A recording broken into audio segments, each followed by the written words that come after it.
What is going on, everyone? I always like to see, because I click add to stage in different orders every single time.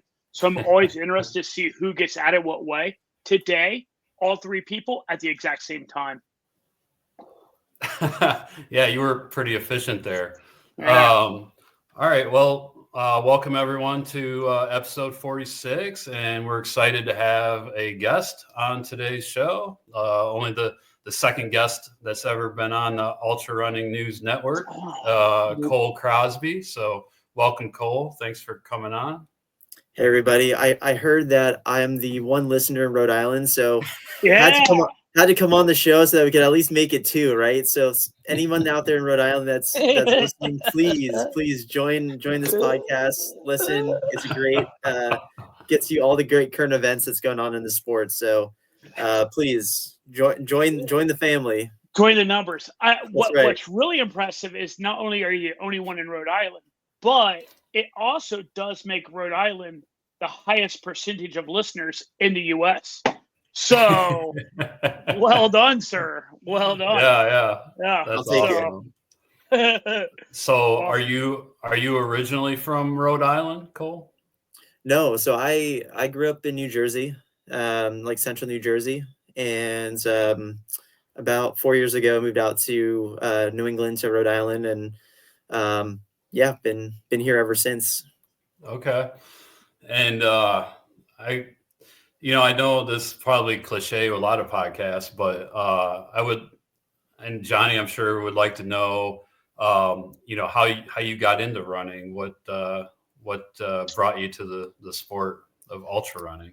Yeah, I've been running. Running's been my sport growing up, so I've been doing it, I would say, the majority of my life. As soon as I could start walking as a young kid, I was kind of out the door trying to be outside as much as I could. So, I got into organized running, middle school, high school, college, and then got into ultras in 2012. I was training for a marathon and ran a 50K out in Arkansas. I went to school at the University of Oklahoma. So, I thought, well, hey, I like running off road. I like trails. If I can survive a 50K, I should run a fast marathon, right? And both panned out really well. And after that, I caught the bug, and I've been running ultras ever since. That's awesome. Did you say you went to the University of? Wait, where'd you say you went to the University at? Oklahoma, the Sooners. Okay. Yeah. Did you run cross country for them? Did you run track for them? Did you? Yeah. Okay. Cool. Yeah, I was a walk on into the program, so I was not recruited. Had to do the tryouts and all that type of stuff, and I mean, earned my keep more or less. Yeah. And then, so I feel like I should be better about collegiate cross country, but there's two distances in college cross country, right? Because can you run a 10K and a 5K? Am I thinking of that correctly? Yeah. Okay. Yep. Yeah. On the track. Yeah. I mean, in college, in cross country, it's primarily for men. It's 8K. So you do that for most of the regular season events, and then the championship events, regionals and nationals are 10K. Okay. So yeah, the really fast runners get to do the 10K in the NCAA. Yeah, it's funny because every year, both my kids ran cross country here and there, but every year, when they have the cross country championships or the Big Ten championships on TV, I'm like, I am glued to that. I'm like, these dudes are smoking. Like, it's just cool, and it's always on golf. Not always is a strong word. It is often on golf courses. And just how fast they can blow down those golf courses. It's really fun to watch. So that's super cool. So I know I should know this off the top of my head, because we've kind of messaged back and forth. What events have you run this year so far? Cool. Oh man, I've done. So I started the year off with Black Canyon, and I ended up getting sick, so I pulled out of that one. I ran Cocodona 250 and had to pull out of that one too. Funny enough, and then what else did I've run the Jigger Johnson in New Hampshire. I've done some road races. Yeah. We talked about that one for a while, one episode. Yeah. I didn't do the 100-mile, thank goodness. Then I've done like the Cowboy 200 is kind of my big race. Okay. I did that Ghost Trains. I did that. I came off the wait list and recommended doing a 30-mile because I wasn't fully recovered. So I did that. And then I just recently ran Pinhoti. And you can see on the ultra sign up there, my last big race is I'll go out to Phoenix for the Cross the Years at the end of the year. And Okay. Yeah. hopefully we can run a USA qualifying mark. So I've come pretty close in some of these longer multi-day events. So I figured I might as well once in my life go for it and just see if I can, at least, even if I don't make the team, at least I can say like my goal is, if I can hit over 140 miles, I'll be happy. So. Yeah. So two things you said that caught my attention there. I was not aware that Jigger Johnson had anything less than a 100-miler. Yeah. There's there's the 50 miler is a 56 miler. They have like a 25K too. Yeah. So some real speedsters showed up to that one. Yeah, no, that whole event is tough. Yeah. I can't. It's funny to think about speedsters at Jigger Johnson 25K. Like I can't imagine. It's like you're like, oh, I usually run X at a 25K, and then you go there, you're like, I'm going to tack on like 4 hours to my time. You know what I mean? Like, it is. Cannot imagine. The other thing. So, what do you feel like is your what's your sweet spot? Do you feel like in a ultra? What distance is like the one you're like, okay, this is where I can really perform well at?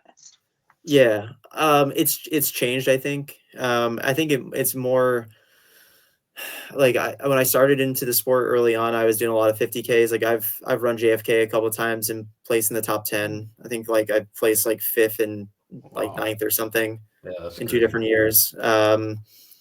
So earlier on, I would say like 50K, 50-mile, 100K. COVID kind of spurred me getting into the multi-day kind of stuff. So like truly, I do think that for me, I love the sense of adventure, and I feel like the races that are, beyond 100 miles really fill that cup for me. And it's kind of like right now in the sport, it's kind of like walking on the moon a little bit. Like we don't really have like this magic formula of how to really execute a 200-mile race per se, just yet. And so it's kind of fun to kind of be on that leading edge of things, kind of like we're kind of figuring it all out together. And I like that, rather than just being like, here's your training plan, take in this amount of carbs an hour, and then just run this pace and you should be fine. Like that's not how a 200 works. So I like that. I like the more the variables, more of the problem solving, troubleshooting things, having to be adaptable. Every 200-mile race is different. You can prepare the same way, but it's even more extreme, I would say, in relation to like any kind of 100-mile or 50-mile, 100K experience that I've done. Yeah, I was going to say the 100-mile distance, I mean, there's tons of problem solving that goes on in a 100-mile distance. I couldn't even imagine, I mean, I did Fat Dog, so like 127, 128 miles. It was even more extreme, going through 2 nights. But I can't even imagine the amount of problem solving that you have to do for 200 miles where, it could be, 3, 4, 5 nights, 6 nights, depending on your ability. I mean, if you're cold, so if you're cold, say 2 nights. That's right. Hopefully, right? He's like, I ain't trying to see that 3rd night. You know what I mean? Like, it's true. I mean, especially when you're in the moment, you're just like, all right, I just want to get this thing done. I mean, everybody has that point when you get to that point where you're just like, how much more do I have to go? Let's just, let's end this, right? Totally. But yeah, no, I do think that as the sport becomes more competitive, I've already seen it since I started in 2012. Like you have to, in order to do well in any race, like you have to be on your A game, both mentally and physically. And so it's what I like with the 200-mile side of things is that right now you don't necessarily have to just have a really fast marathon PR. Like I think as we're seeing that more in the shorter distances, like you just have to be like a physical freak in nature. Whereas there's just you could be the best talent out there and have a real bad stomach issue, and and then mentally you're like, well, I'm only 70 miles in, I still have like 130 more miles to go. Like, Yeah. I can't, it's like I'm done, right? And so Yeah. so that poses a whole nother kind of side of things. Like there's what I've seen is that you just have to be kind of um, kind of a complete, almost like, it's kind of like what I look at is like, like the adventure racing, like where you have like the kayaking, canoeing, like the 200-mile distance is many ways, like I feel like structured like that without all those other disciplinary sports that you got going on. It's one dimensional, you're running, but it's the same style of experience, I feel like, which I like. Yeah. You don't necessarily have to be the best athlete. You have to just be the most complete athlete on the day. Which is cool. I mean, shit, if I can muster through a 200, it pretty much proves that you don't have to be an athlete of any kind, shape, or form. Like I went out there and I was a miserable piece of shit for 4 straight days, and was just like, but I'm also stubborn as hell. So I was like, I'm just going to keep going forward. You know what I mean? And so, but it is really interesting when you talk about, like the tricky thing, and like you even see it with 100 milers, but for sure when I did Tahoe, one of my best buddies that I ran it with, he was in better shape than I was. I fully recognize that. He was infinitely better shape than I was. But at like mile 80 something, all of a sudden he can't breathe. Wham bam, he has altitude sickness. And I'm like, that's really shitty because you worked way harder than I did. I had a weird level of guilt about like, damn, I feel really bad. You know what I mean? So it is a interesting. The 200 is an interesting thing. I have long stood by the fact that the 200, in my mind, the 200 is less physical, but way, way, way more emotional, way more psychological. Because, like you're saying, you just gotta force yourself to just adapt and overcome. Like it is a weird race. It is a very weird thing to put yourself through. You have to be stubborn. Totally. So stubborn. Well, and here's something that's strange too, is I'm going to actually like be the devil's advocate on you too, is for me, my personal experiences, I actually think 200 milers are more physically demanding than shorter ultras. Really? On my body. Yeah. So not only is it mentally challenging, but like in a 100K, my hip flexors rarely like give out on me, but in a 200 miler, I'm having to do the Theragun things, like my ligaments, tendons, those things take such a beating that like things like aerobically, I feel like you're running at a pace, or hiking or moving at a pace that you feel like you could do it for a long time. Like I'm not like running a 200, like just huffing and puffing, being completely out of breath. Right. Yeah. And it becomes this game where like, can you keep like keeping your body like in that running, moving mechanic for that distance? Because like, I've run as far as almost 350 miles. I did the speed project solo. I did that last year, and like I have so many questions about that. That became a huge thing, right? So like it's I think that's what makes it, that this is what has definitely drawn me, like reinvigorated my love and interest for the sport, is like it's this whole new puzzle.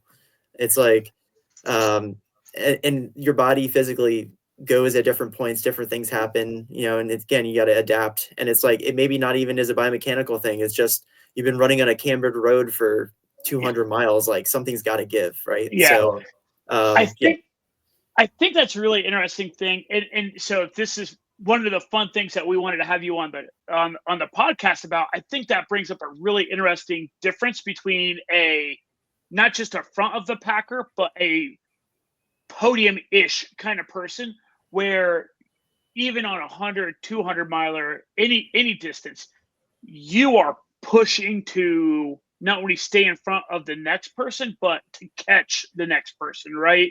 Like for you, it's not giving up a spot, it's picking up a spot, right? Because in your mind, it's podium.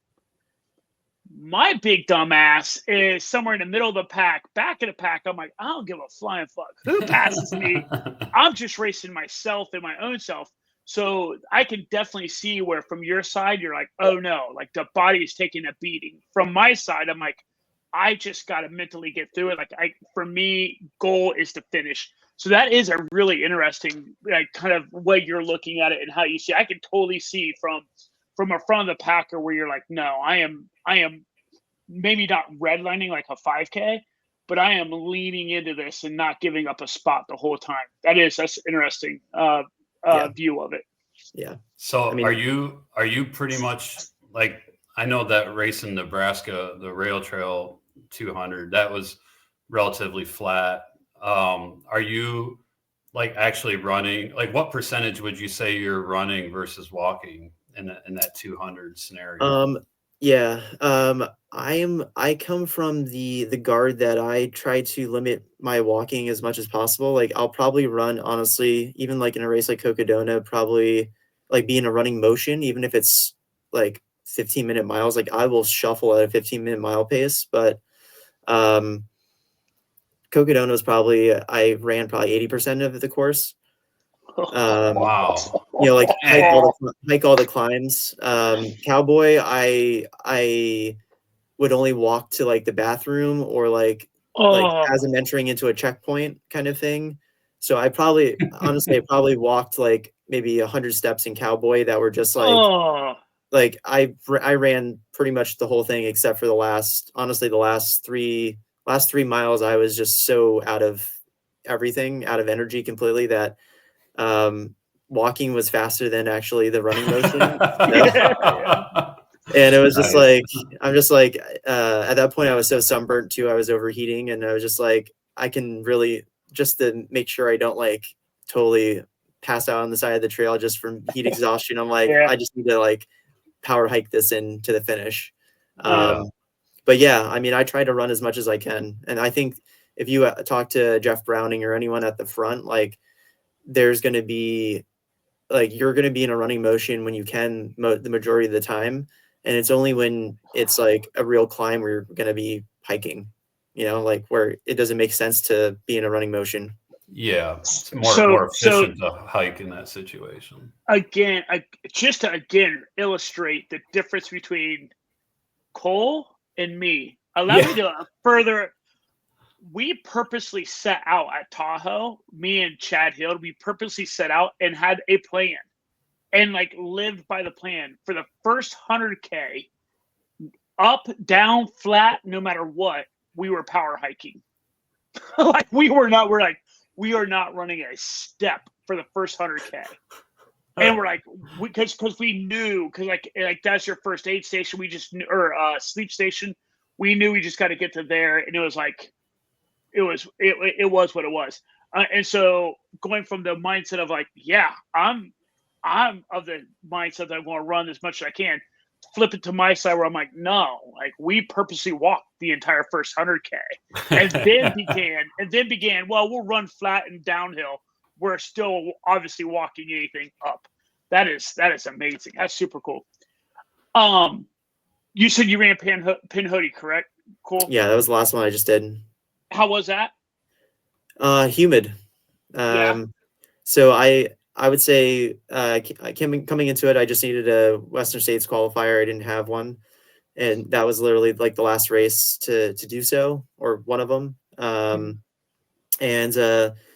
I kind of came into it a little bit mentally and physically pretty tired. And then the conditions were the hottest what the race director said was the hottest that they've ever had in terms of conditions. So I just honestly, and this is where you can see on the ultra sign up results, I just I was in the mix, but like I'm not a jungle runner. I don't do well in extreme humidity. And honestly, I just got behind on like I didn't have ice. I should have threw ice in my arm sleeves earlier on. I didn't think about it. We were rushing through. I was with two other great runners that one of them, Drew, who ended up winning, and then Michael, who in his debut 100 placed second. And those guys ran textbook races, and it was fun to get to spend like 30 plus miles with them. We were just like blowing through aid stations, and I was like, I can't do this. I'm starting to feel a little bit hot, and then by the time it was too late, and I was like, just like I could tell that I had redlined a little bit too much in terms of just heat. And yeah, it turned into a survival battle. So I was just like, whatever I got to do to get to the finish line, I know it's not going to be pretty. And it came down to like the last aid station, I was maybe in like 4th or 5th. And I just like walked a complete death march the last 6 miles and went from, finishing 10th overall, ninth male. I got passed literally in the last 6 miles by 5 people. So, man. So talking about like not wanting to respond, like, honestly, I was just like, at this point, I was like, I've done enough. I just, my competitive juices were not there. I was just like so exhausted. I was ready to pass out on the trail and just go to sleep for 8 hours, So I just did what I could to get to the finish line. So does that mentality change though for like a front of the like a top tier runner like you? That mentality changes because you only went to Pinhoti for the ticket. Like that's the only reason you went, right? Mm-hmm. Yeah. Had you not needed the ticket, does that competitive juice still like, nope, we are burning this baby to the ground, and do we lean into it a little bit more, or what do you think it's like for someone like you? Yeah, I mean, traditionally, definitely. I mean, I kind of knew like, so coming into, Cowboy definitely took a lot out of me. The conditions were very hot.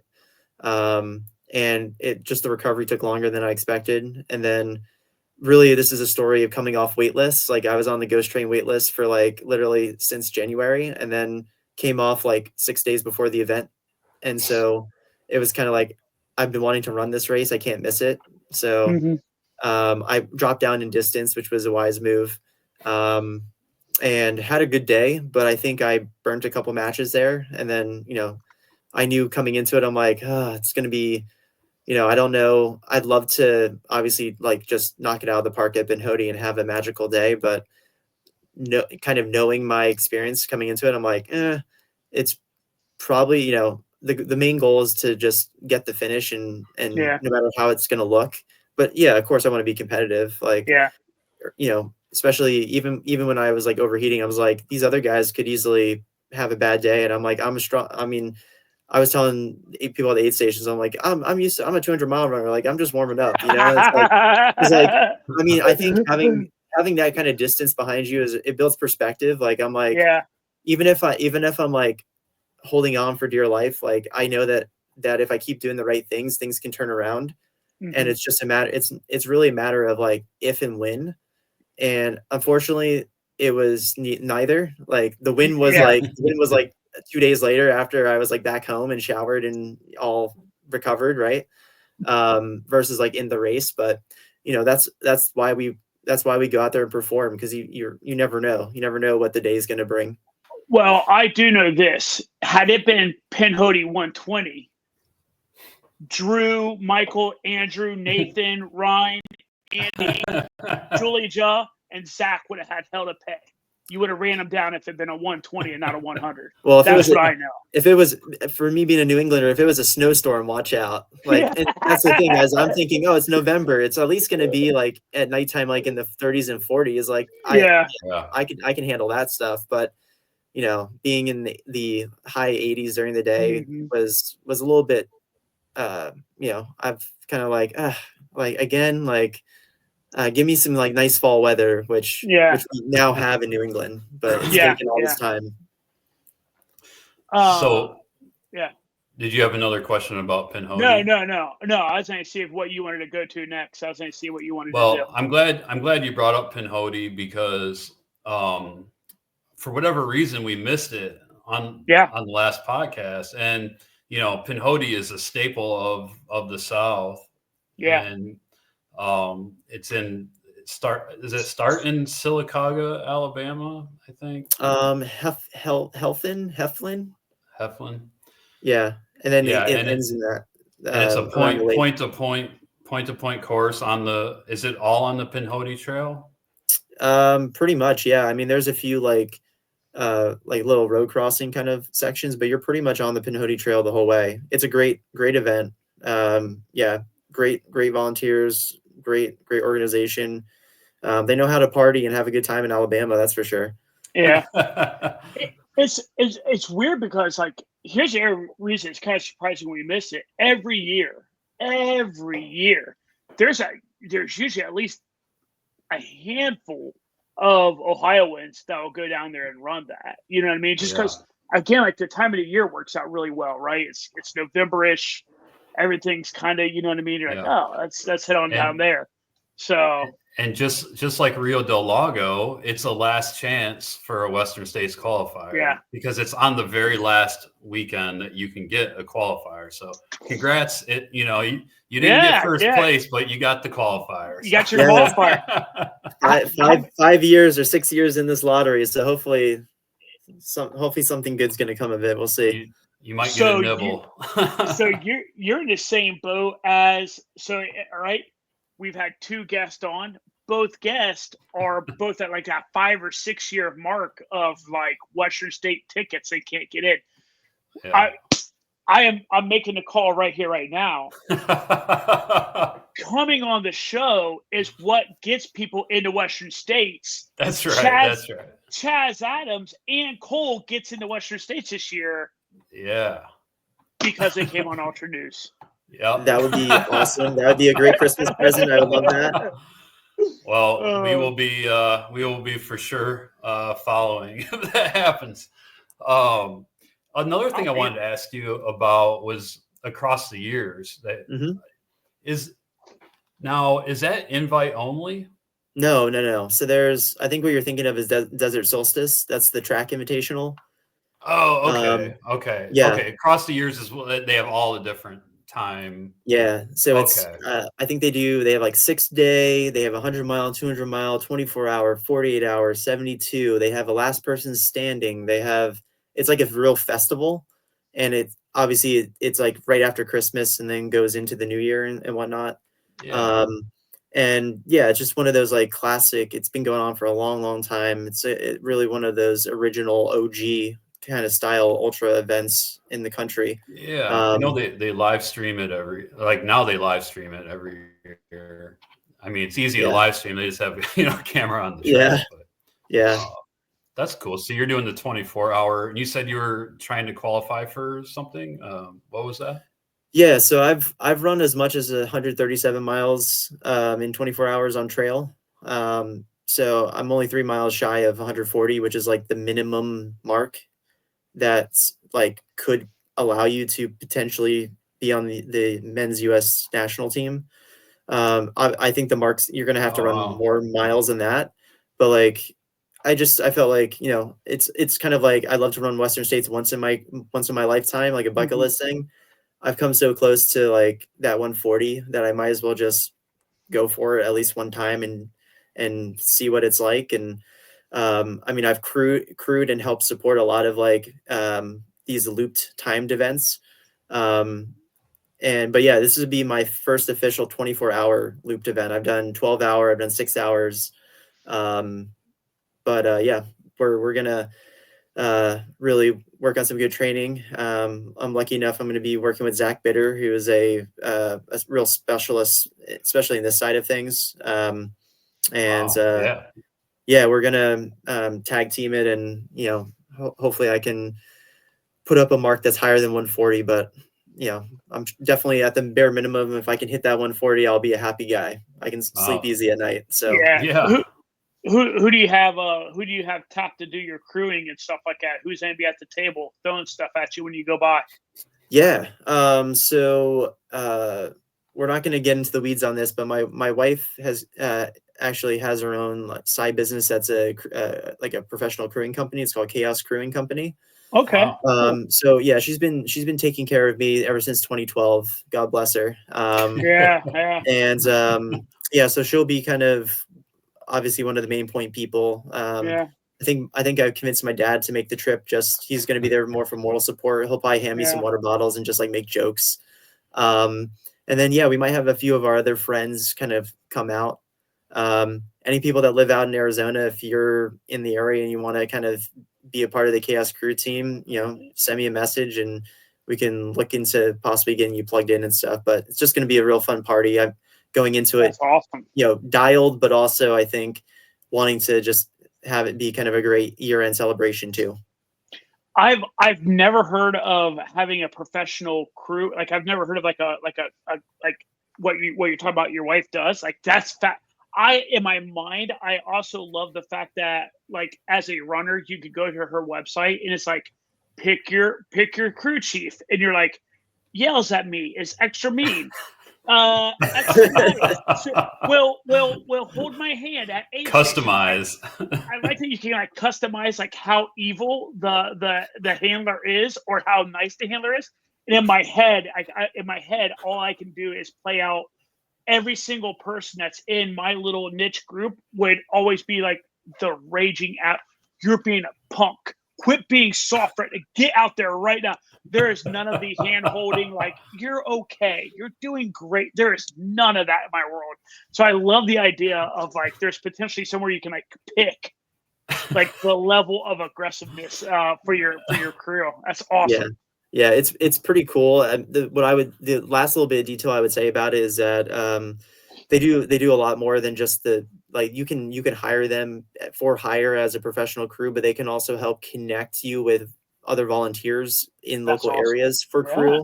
They work with race directors to help train volunteers so that they have an aptitude to handle a lot of issues that can come up that we see in ultra marathons.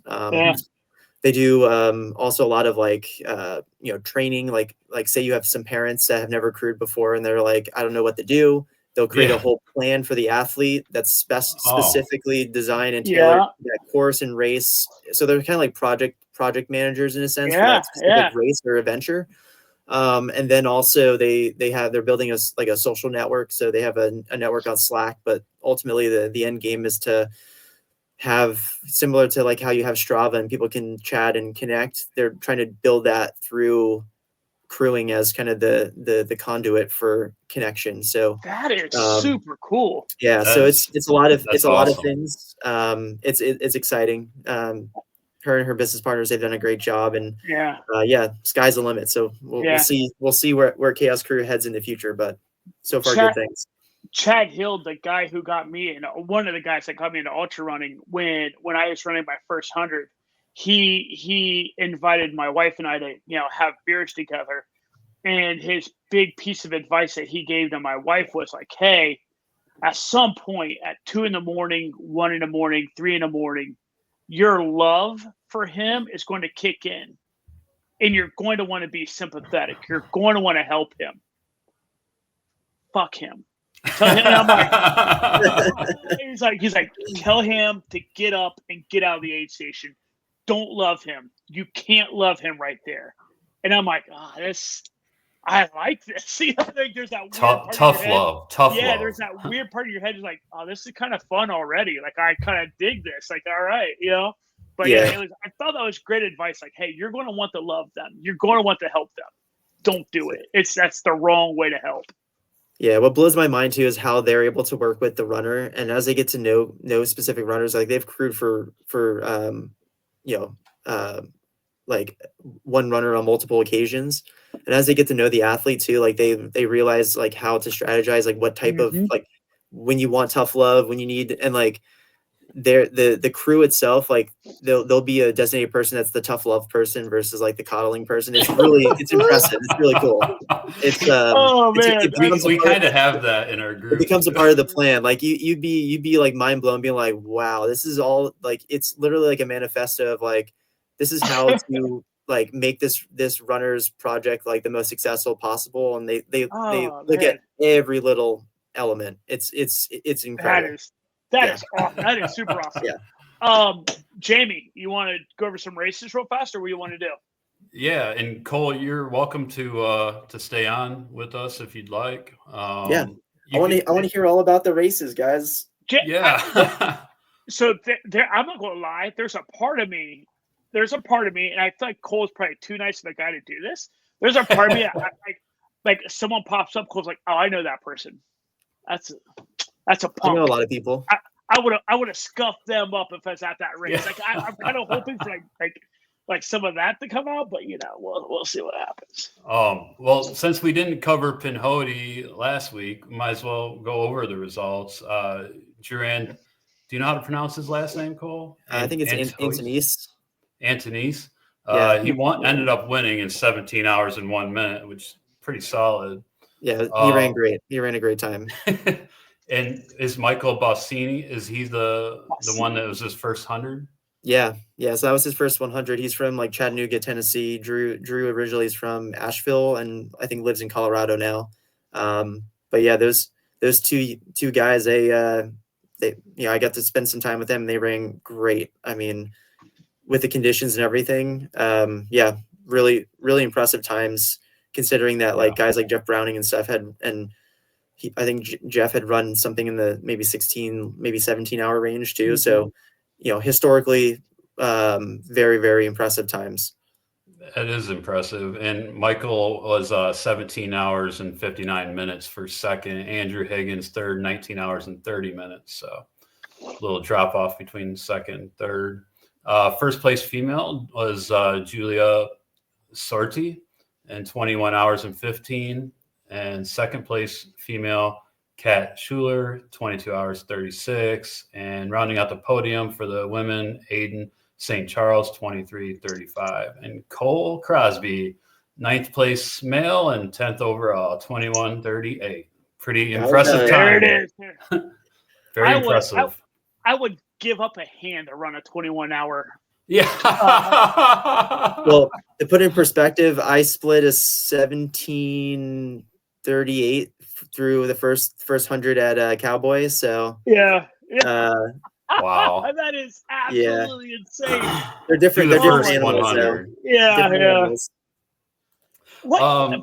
Because Pinhoti's got a gnarly climb in it too, right? Like it's got a pretty good little climb somewhere. I feel like I've heard. So this is where it was tough for me when I was really struggling. There's some good climbs, but I felt like they were pretty runnable. Like runnable in the sense of like it's kind of like you're in between like hiking / like kind of like slow like pogo stick jogging. Yeah. Even up like Mount Cheehaw, which is like the highest point, which was amazing. That was like probably one of the coolest parts of the whole course. There's some great views, but yeah, it's a sneaky hard course because it's especially from the front of the pack. I think it's one where you're like you really want to just run every step, but like there's moments where you're like I really just want to walk this, and there's switchbacks on some parts where like I'd run the like straightaways and just walk the few steps on the switchback because it was just Is that Mount Cheehaw? Is that towards the end of the race or the beginning or in the middle? No, it's about midway. It's about like, in the mile like 40, low 40s. Yeah. Yeah. Very cool. All right. Well, we need to move on. And there's huge news here. 50-mile world record was set at Tunnel Hill for the women. Courtney Olsen ran. Let me pull this up here. 5 hours, 31 minutes, and 56 seconds. And this is a record that was owned by the great Ann Trayson.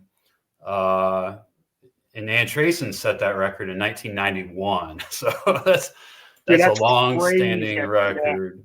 Yeah. And Ann's record was 5 hours and 40 minutes and 18 seconds. So Courtney beat that by 8 minutes and 22 seconds. That's a pace of 6:39 per mile. Golly days. I feel like Tunnel Hill. I feel like Tunnel Hill is where records go to die, right? Like Tunnel Hill is where like they're getting like it's like when like I remember like not ultra but like talk about marathons, right? You talk about like, oh, if we want to see this time sub this time, it's like there's certain races because of elevation, humidity, temperature, and Berlin is like always one of them. Like Tunnel Hill is that race that if you want to see a 50-miler or a 100-miler get smoked on a record, that's where it's going down, man. They are blistering sometimes out there. And I'm glad you said that because the last year the men's 50-mile record got set at Tunnel Hill. Yeah. So yeah, it's and yeah, I know. I think Camille Herron had broke the women's 100-mile record there, if I'm not mistaken. 12:42. Yeah. So yeah, you're right. You're right. Yeah. It is a place where records go to Yeah, die. if only it was a 200-mile long trail, then we'd be really talking. Could you? Well, it looks like it's a double out and back, the 50 Yeah. mile. So yeah, it's like Yeah. I love my point to points, but no, yeah. I got to give kudos to Courtney. So I don't know her personally, but I got lumped in with her right around COVID time. They didn't have a U.S. national team for trail, and from some of our USATF kind of competitions, we got into this. They called it a solidarity run. So I got to kind of like be on the same quote unquote like unofficial team with her, and got to get to know some of your teammates and whatnot. And she's a true talent. She's a real hard worker and deserves all the success. She's just a really great person. And have nothing but high praise for her. So I really, and she is, kind of in her mid to late 30s too. So it's just, she's been at it for quite some time, just chipping away. And here we go. We get, extremely deserving world record. And, I expect to see more great things from her. That's awesome. So cool. That is super cool. That's really good insight. Awesome to hear. And I do like he just said though, like 30, like she's in that, like, if you look at ultra time, she's 30 to 39, right? And so it is always fun when people have put in that work, right? Like they've been in the community, they've done it, and then what you're talking about earlier, like that day comes, right? That day comes where you catch lightning in a bottle and all of a sudden everything just hurts a little less. Everything is just, all the food is sitting right. Everything tastes good. There's no nausea, and you're just like, there's no hot spots, and you're just like, I don't know. I don't know. And you just keep leading into it. That is super dope. And she took third at Comrades earlier this year, which is probably like the most well-known 54 mile race in the world. So no, that's awesome. So yeah, we should look at some of the other finishes here. So in the 100-miler, John Donovan, 12 hours 36 minutes, got first. Phil Young, 12 hours 48 minutes, second. And Julie Hamulecki was third overall in first place female in 13 hours and 32.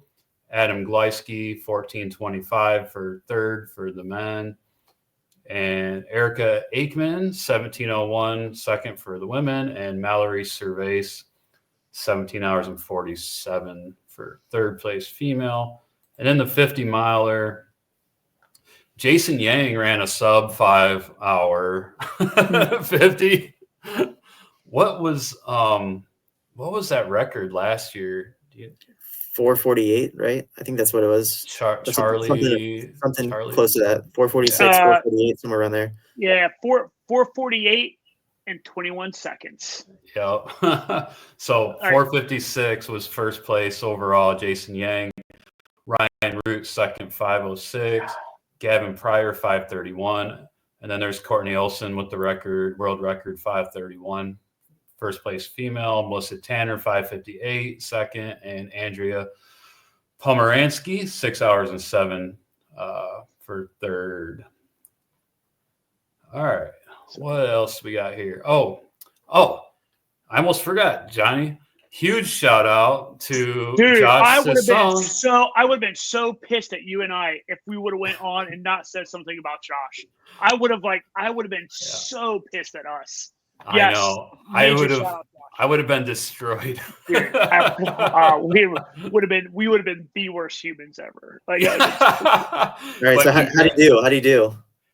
He did really well. He smoked it. Like, let's look it up. I think he did 9 hours. No, I can just do a search. Yeah. I can just do a search at the top right here. I mean, it's right there. 9 hours and 18 minutes. And that's amazing, man. Like, that is really amazing. That's solid.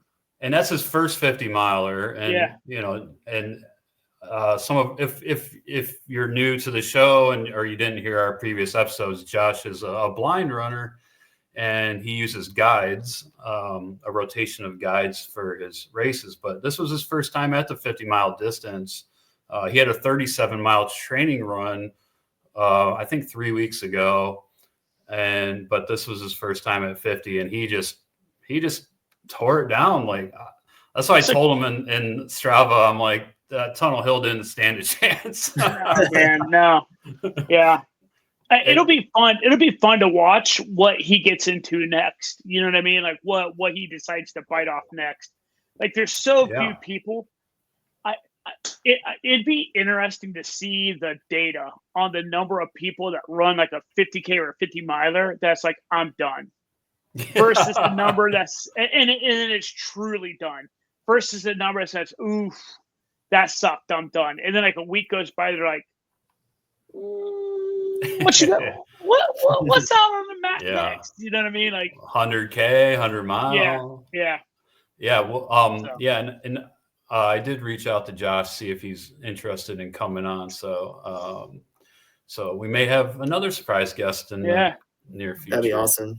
What an inspiration! I mean, I can't even imagine doing what he's able to do, and what a time, and what a human, right? Like, I mean, especially it's multiple out and backs too. Like, you got to navigate. There's people that you can easily run into, you know. So it's like, from the guide side of it too, there's, you know, those are other variables that sometimes you don't have to deal with. So, and like all that what you just said, Cole, and like we've all seen that race out there. It is a crowded race.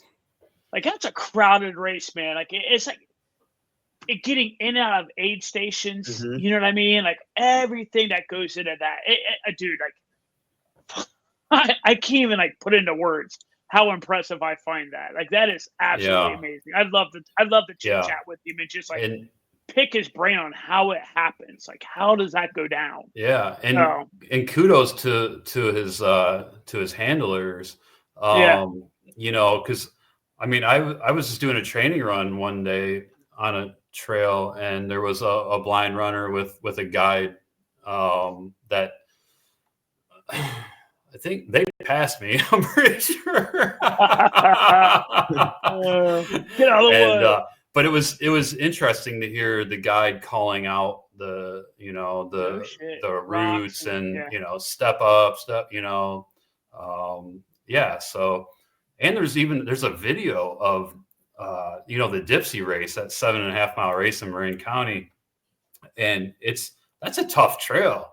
And there's a video of a blind runner and his guide who is behind him, and it follows him for like most of the race, and you can hear him, you know, just basically calling out almost every step the whole way. So that's super cool. It's very impressive.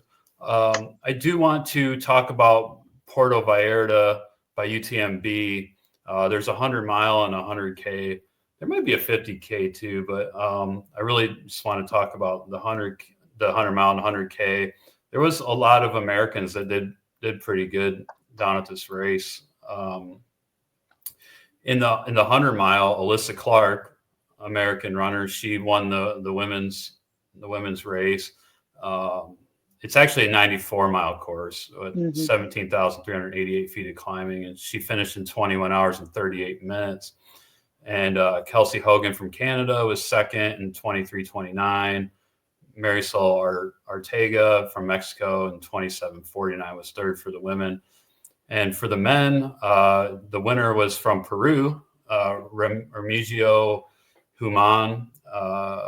He was exactly an hour better than second place, so he was 16:20. Samuel Collins from the United States was second, 17 hours and 20. And third was Stephen Dahl from the United States in 18:57. And in the 100K,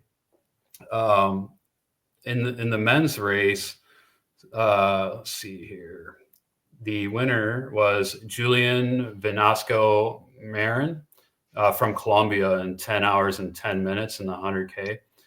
And second was Jupiter Carrera. And Jupiter, I think didn't he get second at Black Canyon this Yep, year? second at Black Canyon. Yep. Yeah. Yeah, so he was a real strong runner. He might have been my sleeper pick for Western Mhm. States, I think. He Yeah. did. Go ahead. Oh, well, what's funny is I've clicked into the trail of this, like the profile of this race. And speaking of him and taking second at Black Black Canyon, Canyon. the similarity between this race and Black Canyon is eerie, man. Like Oh.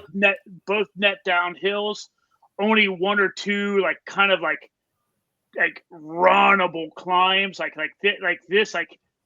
this one where you are burning it down. You are redlining this the entire 100K and even a 100-miler. Both of them are like net down, and they are gradual rollers and just nice, even descent all the way through.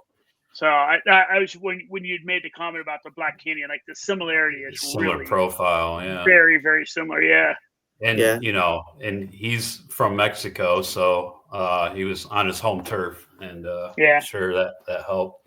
And in third place was Patty O'Leary, who Patty is one of the he lives in San Francisco. So when I lived there for 6 years, I just recently moved, but I always followed all the elite runners in San Francisco, and and he actually lived in the same neighborhood as I did in San Francisco. So, but yeah, it was cool. He took third place. He actually just quit his job earlier this year and became a professional runner. So, I mean, the dude sponsored by North Face. Fuck yeah.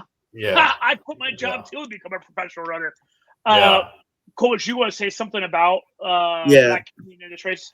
Well, I was going to add, so I've known some runners that have run this race in years past, and I'm curious about if they changed the course, because I think from what I had heard, like the 100-mile was more like 115 miles.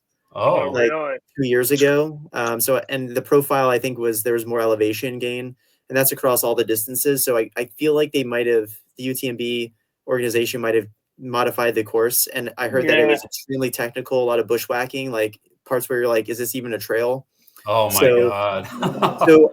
So yeah, I'm curious how runnable it was. I mean, the times to me kind of, it's probably like a happy medium. Like I'm sure there's still some technical aspects to the course. But it's probably not as challenging as maybe what it once was like a couple years ago. Yeah, it said 94 miles. So yeah, so they're like, they said, okay, fine. You'll have to bushwhack a little bit, but we'll make it a net downhill, and we'll make it like shorter. But you're still bushwhacking here and there. Yeah, that is awesome. Speaking of hot jungle runs, I bet that thing is hot as hell, boy. I bet that thing's a pressure cooker. Muggy. Oh, God. You won't see me there. Sorry. That's not Cole worthy. No, I hear you, man. He is my kryptonite, like far and away. And the women's race, Arden Young from Canada, she dominated 11 hours and 53 for the 100K. And Amber Houle from Canada was second, 13:47. Alexa Romano from the United States was third in 14 hours. And Johnny Fuzzy Fandango was this weekend. That's in Ohio. It kind of has turned into a fall classic in Mohican, right? It is it is. And like, what's funny is what is that? That's like the second weekend of November. Man, second weekend of November in Mohican, you can F around and be running in snow. You know what I mean? Like it can be kind of nasty there. But the cool thing about that race is it is at a place called Camp New Hop is where it runs out. I mean, it's at Mo, but it starts at Camp New Hop. And it's a camp that's for underprivileged kids and kids who've had rough lives and stuff like that. So the really cool thing is that the race director is like, he's like, hey, if you guys have any old shoes, no matter how bad they are, we don't care. Like, bring them in. We will fix them up. And they donate them to the kid, like, so the kids that go to that camp will run in them, go around there and like that. So it is a really cool race. he has tweaked that race a little bit from years past. Now, when you run the 50K, now when you run the 50K, he buses you out to a ski resort, to a ski mountain. Really? Admittedly, listen, we're talking about Ohio, right? We're talking about Northern Ohio. So it's not like a ski hill. It's a ski hill. Like he buses you out to that, and it's like, go, and it's straight up. And okay. It's so funny watching people who have never ran that race before and somehow, some way hasn't heard. But when he's like, there it is, and you're like, and it's just straight up that hill. Yeah. And then it's Mo, right? So you get into Mo, and it gets fairly technical. The other thing that's really fun is he does a cherry on top part of the race where there's like a secret goat trail that you can run up by the covered bridge. And if you run to the top of that, he gives out different swag, different years. And so you might get like a different hat than other people get, but you get like this extra little special thing for running this, like essentially almost a straight up a hill kind of thing to the top of it. So it is a really fun race. It goes to a really great cause. Yeah. It is a massive party at the end. Like they go hard. And like the cool thing is he's like, he kind of does a first come, first serve if you want to stay in his cabins that he has on the property. So you can do that, but within walking distance, you can kind of cut a little trail through, and Mohican Lodge is right there next to it. So you can stay there. It's a great race, man. If you're ever in Mo area in November, it's a race that I would highly endorse. I've done it a couple times. Great people, good times, toughest trail. It's fun. It's worth doing. And for those of you who don't know, Mo is short for Mohican State Forest.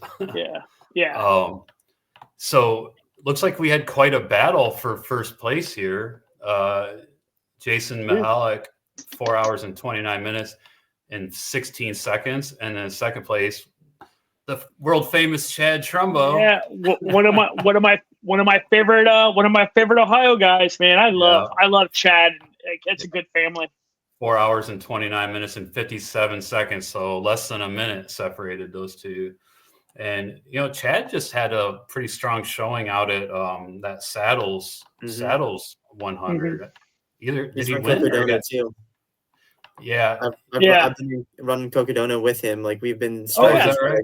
So I've known Chad from way back. We used to race called the Cayuga Trails 50 mile, which used to be a USATF 50 mile trail championship. So cool. Me and him would leapfrog a lot. So that's how I first got to know him. I think way back in 2014. But it's great to see him at the front. So I love Chad. It's funny too because like we always see him. We see him at Fuzzy. We see him at Forget the PR. We see him at Mohican 100. We see him at Ohio stuff doing Ohio things, and like. You see him, you're like, that cat's really fast, right? Like by our standard of like local, you're like, that dude is really fast. And then you see him go out and like do things like, oh no, he's legit fast. Like he's not just like he's just not Ohio, Northeast Ohio fast. Like he's like legit fast. But yeah, and like I will say every interaction I've ever had with the dude, I has to be one of the nicest dudes I've ever met in my life. Just unbelievably nice dude. That's one thing I wanted to ask you about, Cole. So you mentioned UTSAF. Did I say that right?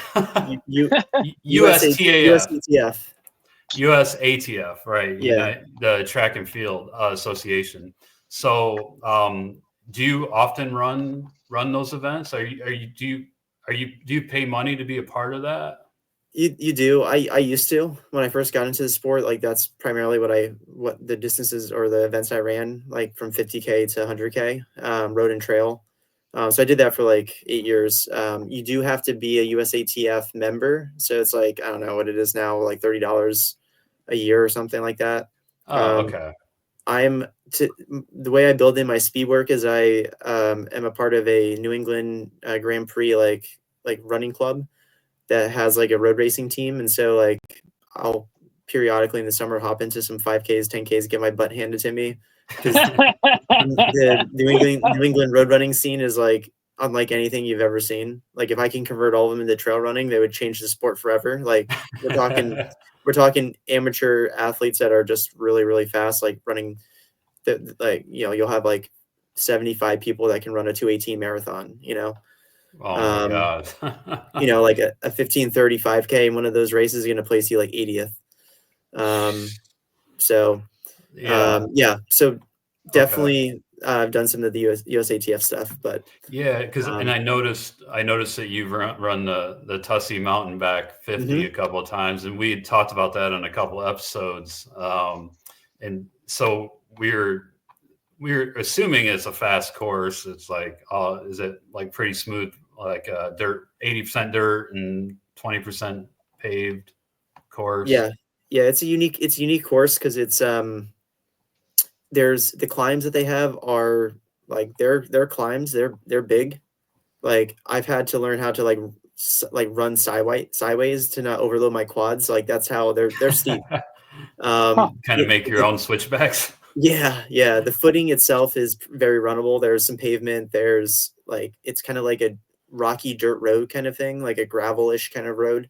It goes through the Rothrock State Forest, which has some very gnarly technical trails if you were actually to go on the trails.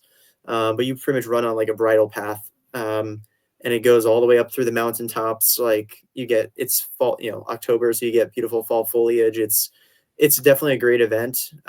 It's very low key.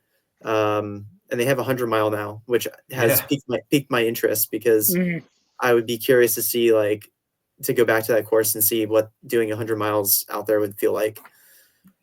Awesome. Yeah. Sounds like a fun event. Johnny's got a thought brewing. You know, what's funny is like, he's talking about like road, like the distance runners that's up in the New England states. It got me thinking about maybe one of the clothing lines out right now, or one of the running apparel lines out right now that has maybe some of the best marketing on the market. It got me thinking about Tracksmith and some of the athletes that run underneath the Tracksmith brand, and just some of the stuff that you see them accomplishing. There's a 800 specialist. She does like 800s up to miles. She went to Delaware Hayes, and she runs underneath their brand. Gosh, I can't think of her name now. But anyways, that was it. It got me thinking about Tracksmith, and like how like if you got some of those cross country dudes to like drift over, just how absolutely ridiculous it would be. Yeah. Like just ridiculous. It would make things interesting. Yeah. Jeremy Pope got third at Fuzzy, 4 hours 43. Julia Harris first for the women, 5:39.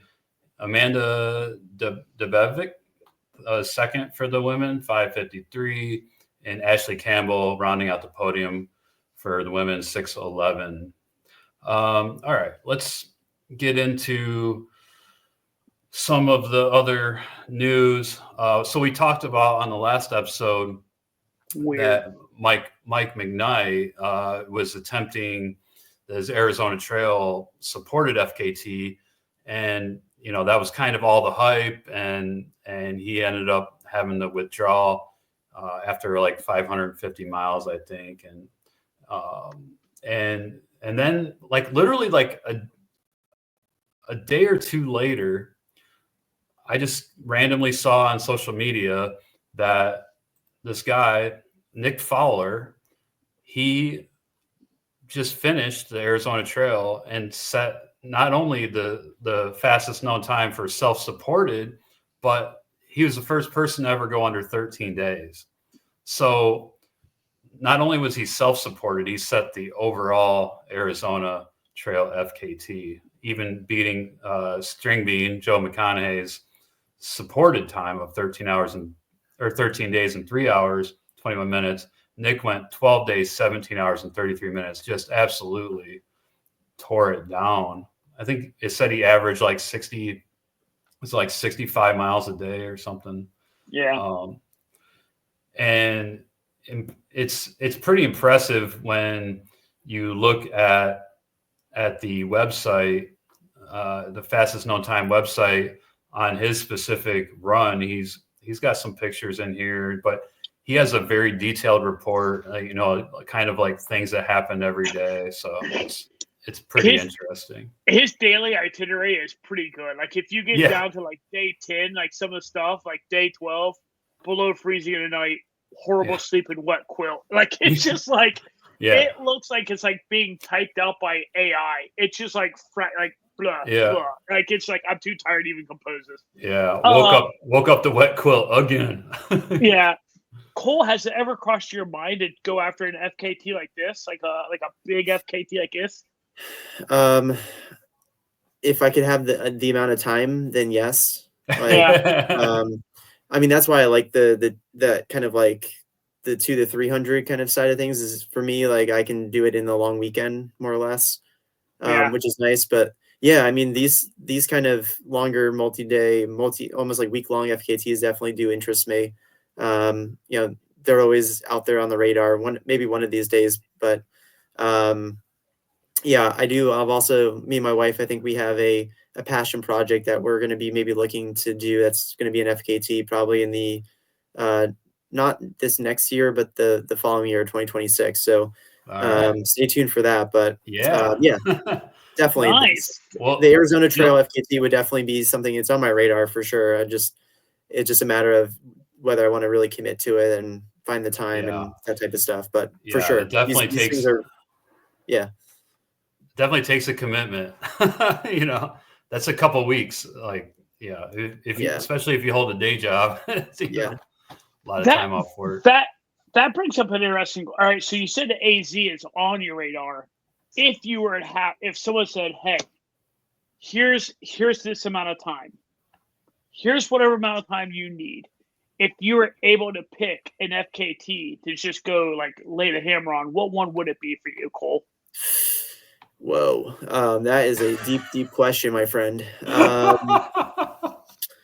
Oh man. So I went to grad school in upstate New York. So there's two ones now. They have an Empire State Trail that's like 500-ish miles.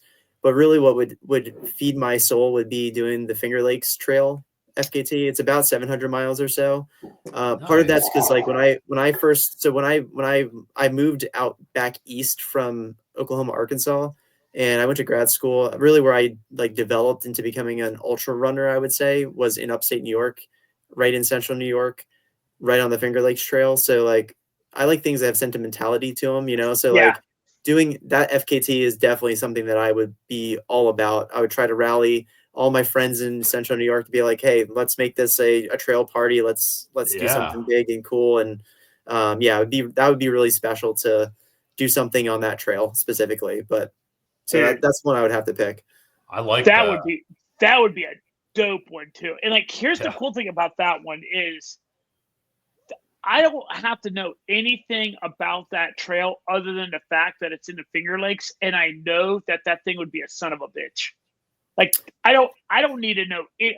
Oh, you got Finger Lakes. I'm like, oh, so rocks, roots, hills, up and down, hot, humid, ticks, deer flies, all the bullshit. Yeah, full send. I love it. Oh, dude, I hope so much you get the opportunity to do that stuff. Yeah. That would be amazing. That would be amazing for you. Speaking of Arizona Trail FKT, Georgia Porter is currently going for the women's FKT Arizona Trail, and she is last night I think she was 100. What was it?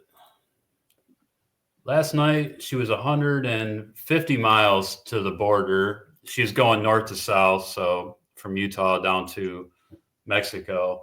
And this morning, the last post on Instagram was day 16, one more breakfast sandwich, another quesadilla, midnight sandwich, cheatgrass views, lots of podcasts, beats.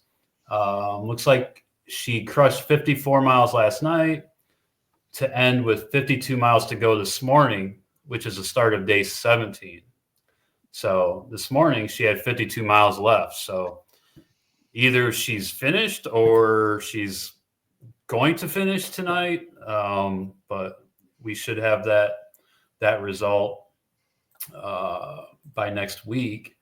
And looks like for the women's supported FKT, it's currently held by Helen Galerkis, 17 days and 11 hours. So, and this morning was their 17th day. So she had 52 miles to go. So it's going to be really close. Wow. It'll be interesting to see what happened. I was hoping that it would kind of finish, but we would have known before the recording. But also there was some sort of record set in Antarctica. That's so weird. These two guys dropped 100 miles in a 20. You said it was a 24-hour event, Cole? Yeah, I think so. Yeah, it's like a 4.3 kilometer loop in Antarctica, and sub-zero temperatures, of course. Freezing temperatures, and they did 100 miles in 23 hours and 22 minutes in those conditions. So it did. All the articles said world record, and can't quite make sense of that as a world record unless it's something that was done below freezing or below zero, or something like that. But anyways, running sub 24-hour 100 miler in Antarctica is pretty impressive nonetheless. That's pretty cool. And Ashley Paulson is actually going to be running a marathon in Antarctica this weekend. So that's going on. I knew there was a marathon there. I didn't know they had like a 24-hour event. Like Johnny said, go ahead. I was going to say, do you know if she's doing that 7 days and 7 days, 7 marathons, 7 continents? Is that what she's doing? I think that's the World Marathon Challenge. Yeah, I think that's what I'm curious about, is whether she's doing something separate from that, because I do think they end up running a marathon in Antarctica. Yeah, they do. Mike Wardian did that the one year, and he won. He had the fastest cumulative time. I think they go cumulative. Like all his marathons were like sub 3 hour. I mean, like it's crazy.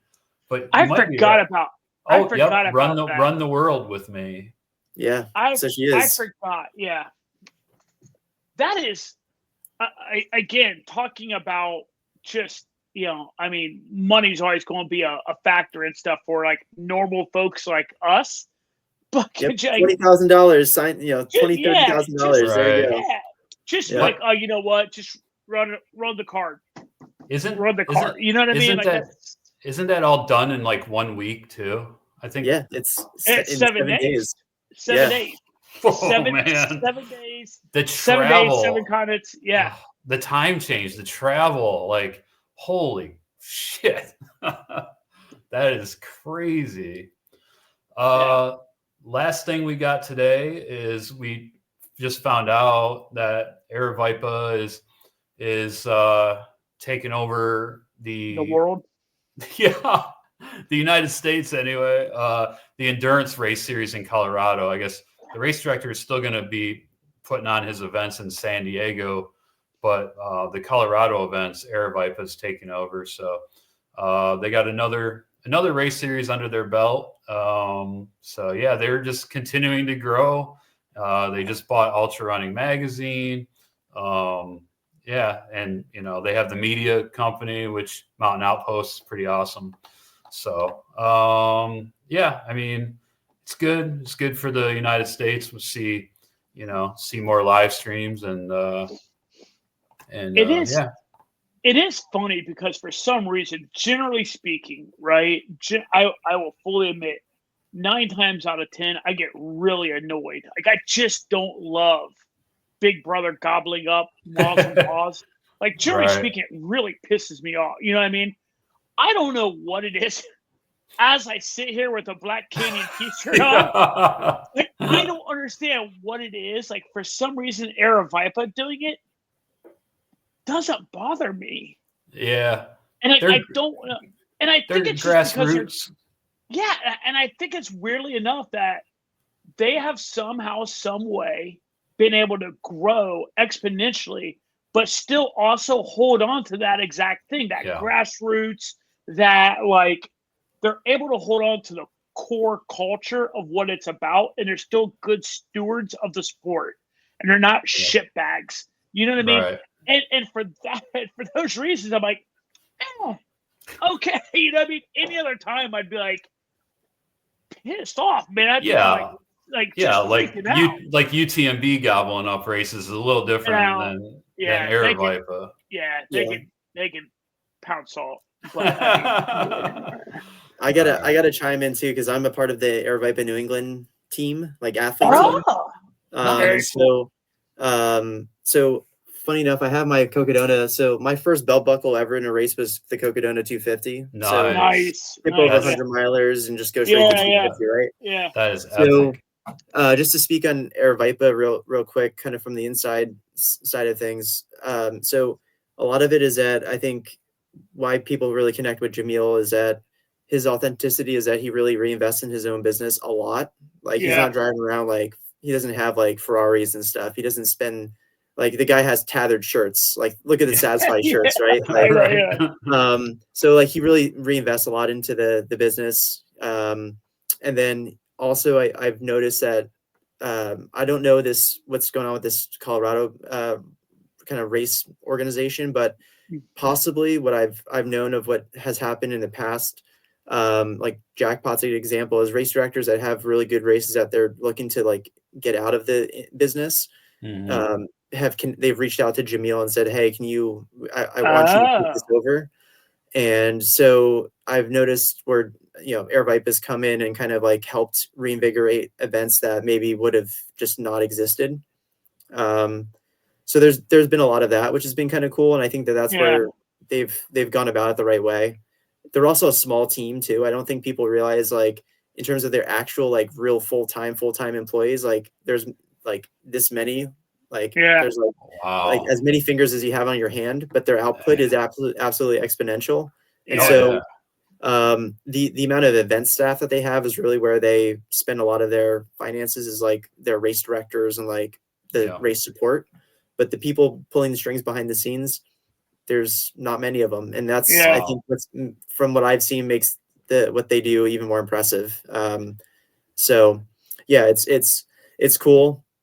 I mean, Jamil continues to buck the trend, right? Like, you think that you're like, come on, big business, all this stuff, but like, I don't know, they've just, there's something there. They've just gone about it the right way.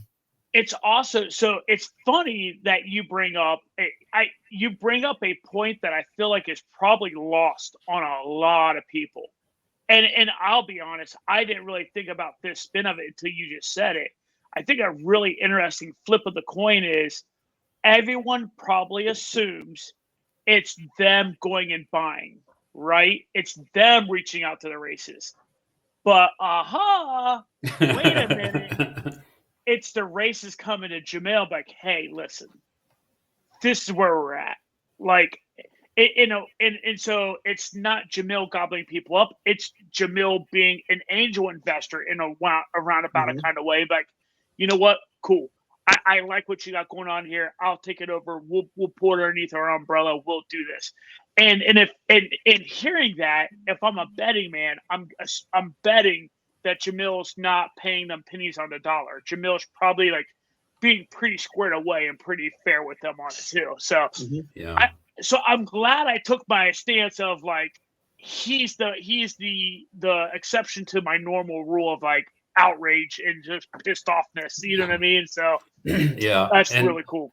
I've always admired what Jamil's done, and especially from the video standpoint, like the whole live streaming thing, and even the videos that he was doing like 8-9 years ago, or maybe 6-7 years ago with Skylar Hall, I think, and they were doing these videos like the drop bag challenge and the Chipotle challenge. I mean, like, so funny and just so awesome. Everybody should go back and watch those videos if you haven't seen them. I mean, like, they take drop bags that have been sitting out in the desert sun for a week or 2 weeks that people left behind, and they have to eat or wear or whatever is in there while the run loops in like 100-degree weather. It's hilarious. Yeah. But anyways, and I will say that he was the inspiration behind starting this Ultrarunning news network. You know, I always loved listening to the Mountain Outpost. You know, he used to have a news. It was only like 10, 15 minutes maybe, where he would just touch on all the highlights, and he did a really great job. But he kind of quit doing it for a while. They did resurrect it a little bit this year, earlier in the year, but it dropped off again. But I always loved that. Like, you know, we didn't have any news shows, so that's and Johnny and I have been talking about doing some sort of YouTube, you know, something for a while. So that's kind of how we formed this, you know, just to kind of make a news show for the sport. So yeah, he's been a big inspiration. So yeah, cool. All right. Well, thanks again, Cole, for coming on. It was great to meet you and great to talk to you and great to hear your story, and wish you best of luck across the years and dropping 140. You can do it. I know you can. Thank you. Yeah, no, thanks for having me on. It was fun. I feel like a 153. I feel like a 153 getting dropped out there. Yeah. I don't know. It's the number. I mean, It's the number. If the stars, I'm hoping the stars align and just something magical happens. There you go. But yeah, we'll see. We'll see what we can do.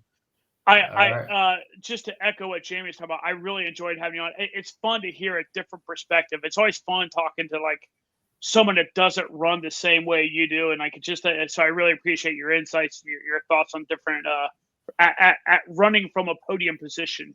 So I appreciate the insights. Yeah, that was really good. Yeah, thank you. Yeah, it's fun. It's fun being a fan too, and yeah, I really appreciate what you all are doing for the sport. And yeah, it's fun. Like, you know, when you're going through the list of names of people, I'm always like, I know them. Like, it's just it's fun. It's fun, kind of wanting to cheer on your friends and stuff. And you know, I think you do a great job of just being able to cast a wider net in terms of like highlighting races that maybe the more what today's popular media in the sport maybe aren't focusing on. And I think that's great. You know, we need to you know, lift up, you know, the whole sport, everybody that's a part of it. So it's great to see what you're all doing. And yeah, thanks again for having me on. And yeah, cool. Happy holidays too. Yeah. Oh yeah. Woo. Coming up quick. Yeah. Yeah. You know me, I'm all about that Thanksgiving. So. Me too. That's the carbo best load, holiday. right? I need a carbo load. Yeah. Let's go run and eat. Yeah. All right. Well, thanks for the kind words, Cole. And I guess with that, we'll take us out. So everybody have a good weekend. Cool. Thank you.